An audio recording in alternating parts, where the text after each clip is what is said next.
It's the 49ers Cutback. It's 49ers Cutback Podcast time. And now that the 49ers have made moves in free agency, the question is here, Horst. Where do the 49ers rank amongst the NFC West and in the NFC? Well, let's start it with the NFC West. Where are the 49ers sitting now after finishing in the basement last year?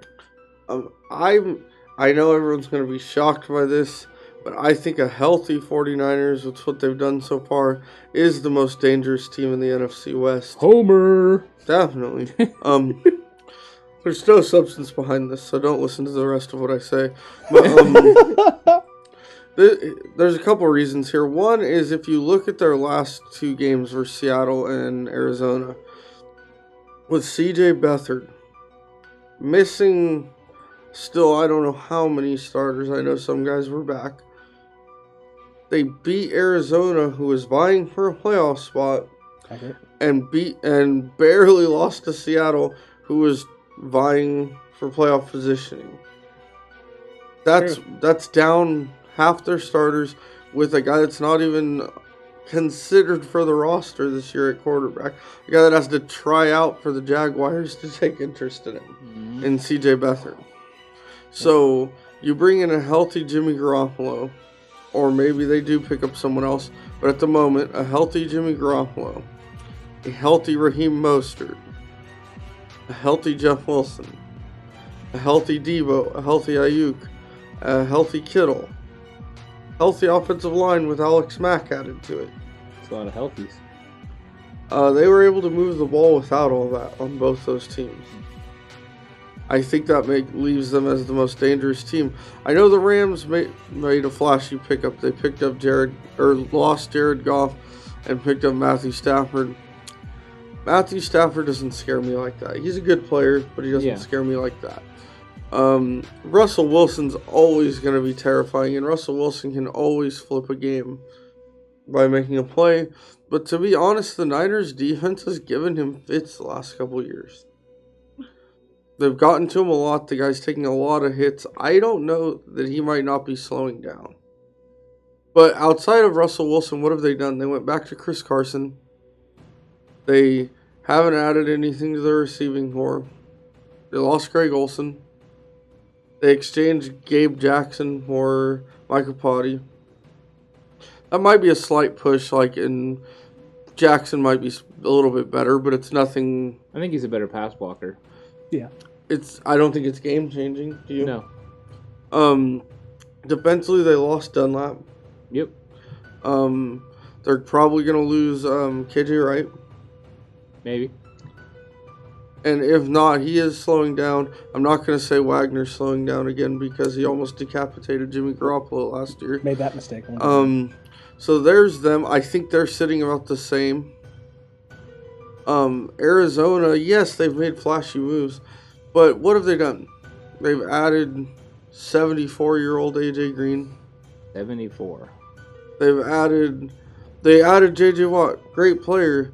You lost Hassan Reddick. You lost Marcus Golden.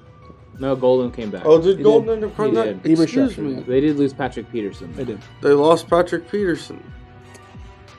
You lose Kenyon Drake. I think they're making the common mistake of signing people on name and star power rather than what they'll bring to the team. Because if you watched a Bengals game last year, AJ Green did not look like AJ Green. No. Maybe he comes back healthy and shuts me up, but he did not look impressive last year. But he is the fourth receiver. Agreed. So then they spent a lot of money on a fourth receiver. But now that's what they run. They don't run tight ends. They run four receivers. But I'm just saying I'm more scared of Andy Isabella or Christian Kirk than AJ Green. I would say. Then they have 91-year-old Larry Fitzgerald out there. He comes back for sure. Mm-hmm. Their offense still doesn't scare me. They're solid, but they don't scare me. I wonder at what pace you age, because 91-year-old Larry Fitzgerald, pretty interesting. Is this like dog years? But anyways, that's how I feel. I don't think the other teams have improved as much as people think. No, I think there's a lot of hype around some of these teams, but I think the main reason there's hype is, like Horst had said, it's the name brand, it's the star power, it's the things that's attached to the name, the J.J. Watts and the A.J. Greens and what they were like 3, 4, 5 years ago, and not necessarily a reflection of who they are now. That's the big thing, is that the Niners, the moves that they made are guys who are right now names. They've done something this year or this last season, or they're young guys with potential that could become names. They didn't reach on anybody. They didn't reach on a guy that might have some potential or used to be really good 2-3 years ago and has played pretty consistent, but you can tell there's some decline. Like Samson and Bacum, Sosa, as we like to call him, and as his Instagram handle is pointed out, he's a young guy coming into his own. He's going to come into a situation here in San Francisco where he's going to get more reps. He's going to get coached up really, really well with Kasarik. The sky's the limit for this guy. The potential is the limit. Like there's no ceiling right now that is super close that he's going to hit.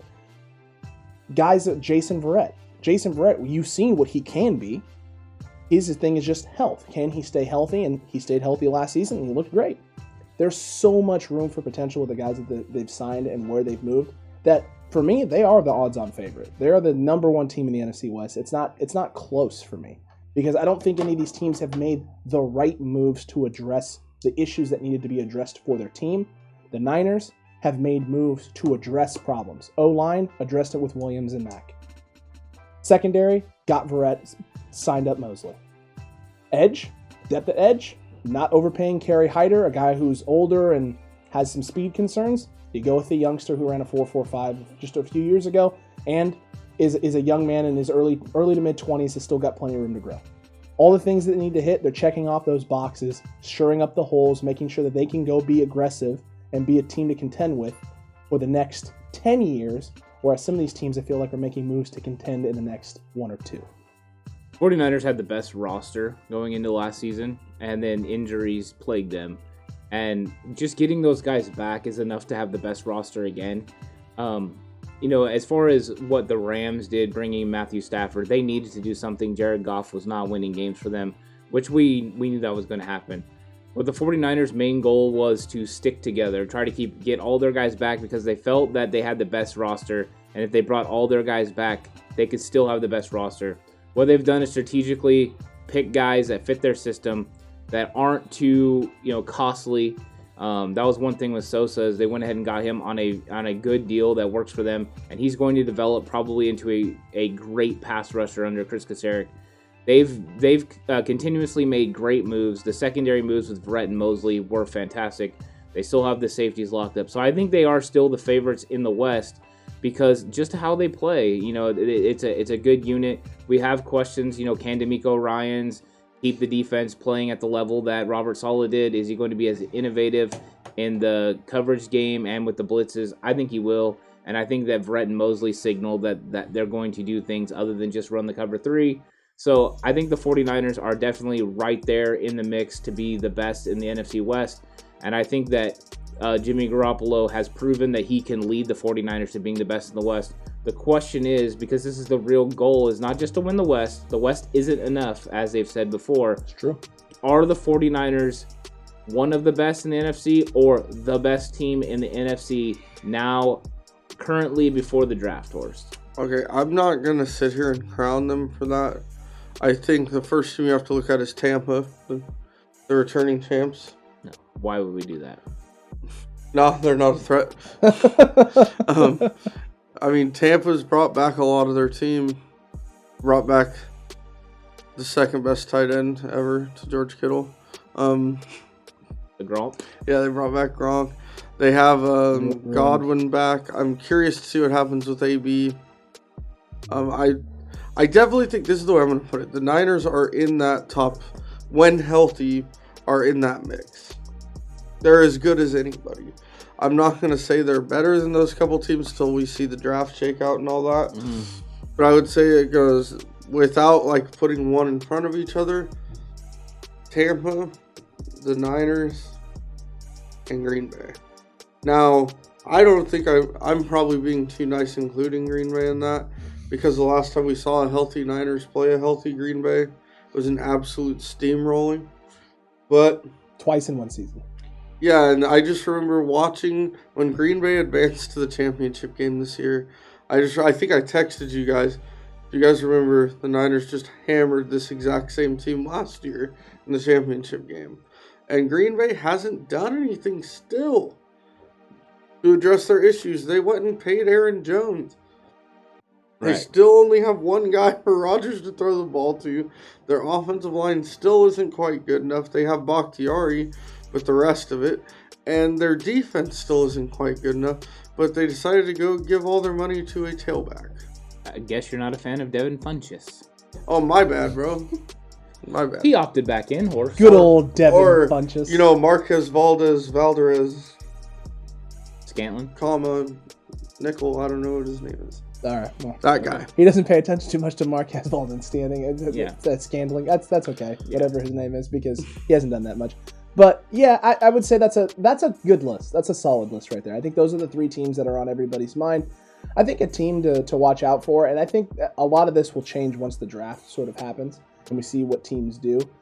Because the Bears have a solid D, they're a team who's probably a guy or two away from being a more serious contender, but it's mostly at the quarterback position. It is. They have to address the quarterback position. So if you hit on the right guy in the draft, they could be a team that's right up there in that conversation with those three teams as well. So there's a lot of movement right now, but I would say, in all honesty, at the end of the day, it is in the NFC. It's Tampa and the Niners. Those are the teams that you kind of have to be looking at right now.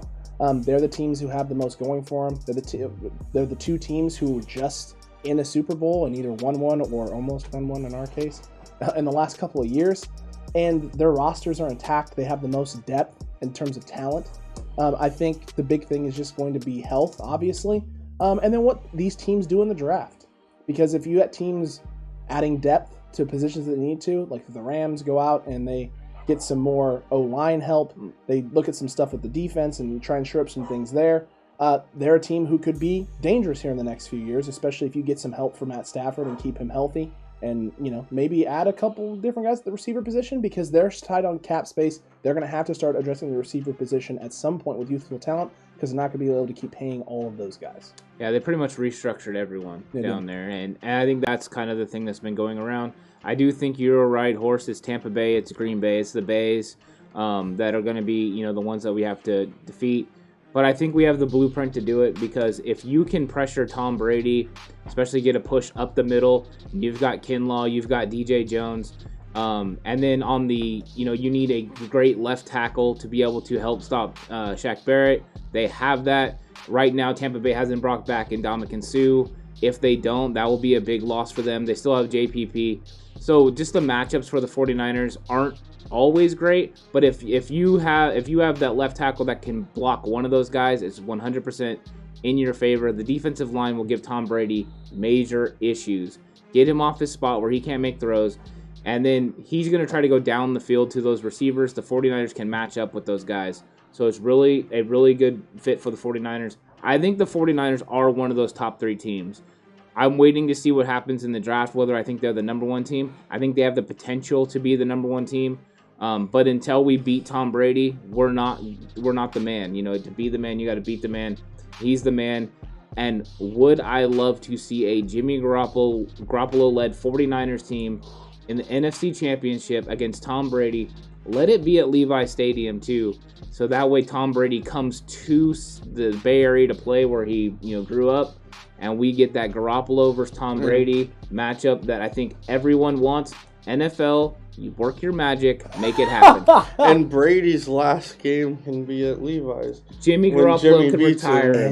He ends Tom Brady's Wow. career. Yeah, G- he's the Shawn Michaels to his Ric Flair. Oh Wow. my. JGVTV. He's the one, huh? One dark believe horse I that. do want to throw out there as far as someone that, and I don't know if you guys feel the same way, probably not. They worry me a little bit. New Orleans with Jameis Winston. Nope. And I'm dead serious. Nope.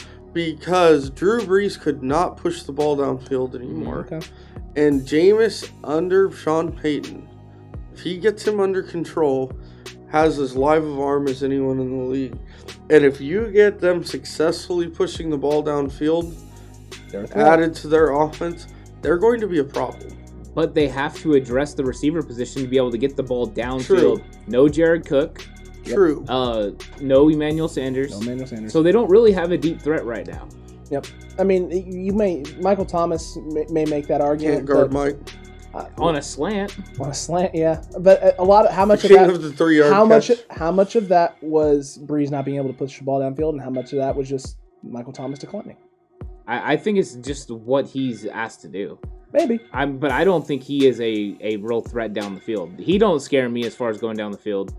He don't give me Stephon Diggs feels. Oh no. You know what I mean? There's a select few guys. I mean, with Mike, as long as he catches it, you tackle him. He catches it, you tackle him. I mean, that's basically what happens with him at this point. That's just what he does.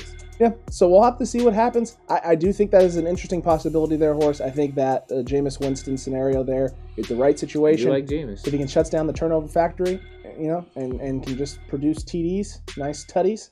Who knows? Maybe something good can happen there, but they're going to have to rein him in. What do you think? Are the Niners in as good a position as we say they are, or do you heartily disagree with that sentiment and believe they are nowhere near being back to what they were just a few seasons ago? Let us know in the comment section down below. And while you're down there, even though we may disagree, don't forget to hit that like button if you enjoyed the video.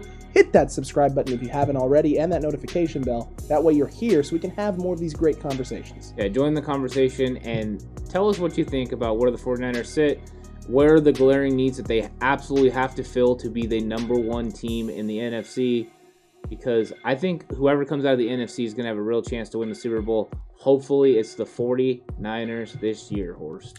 I agree. Whoever comes out of the NFC has a 50% chance of coming home with that trophy. I believe it's more than that. 60% of the time, it works.